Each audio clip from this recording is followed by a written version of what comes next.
Welcome to Sirisha kitchen. నేను బీరకాయ కర్రీని ఎలా చేసుకుంటానో ఇవాళ మీకు చూపిస్తాను.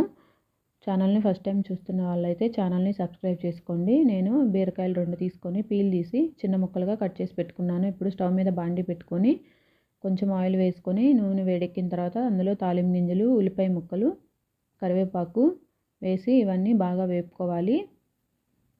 ఉల్లిపాయ ముక్కలు వేగిన తర్వాత ముందుగా కట్ చేసుకున్న బీరకాయ ముక్కల్ని ఇందులోకి యాడ్ చేసుకోవాలి. కర్రీ మనకి చాలా సింపుల్గా త్వరగానే అయిపోతుంది.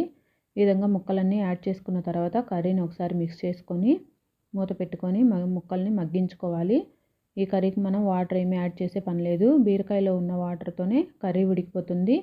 ఈ విధంగా కొంచెం మగ్గిన తర్వాత ఉప్పు, పసుపు వేసి ఒకసారి కలుపుకొని మూత పెట్టి ముక్కల్ని మగ్గించుకోవాలి. ముక్కలు ఉడికిన తర్వాత ఇందులో మనకి వాటర్ వచ్చి వాటర్తోనే ముక్కలు మొత్తం మగ్గిపోతాయి. ఇప్పుడు ఇందులో లాస్ట్లో కారం యాడ్ చేసుకోవాలి. ఒకసారి కలుపుకున్న తర్వాత కొంచెం పాలు యాడ్ చేసుకొని స్టవ్ కట్టేసుకుంటే మనకి కర్రీ రెడీ అయిపోతుంది. మసాలాలు ఏమీ లేకుండా నోటికి హాయిగా కమ్మగా ఉంటుంది కర్రీ. ట్రై చేసి ఎలా వచ్చిందో కామెంట్ చేయండి.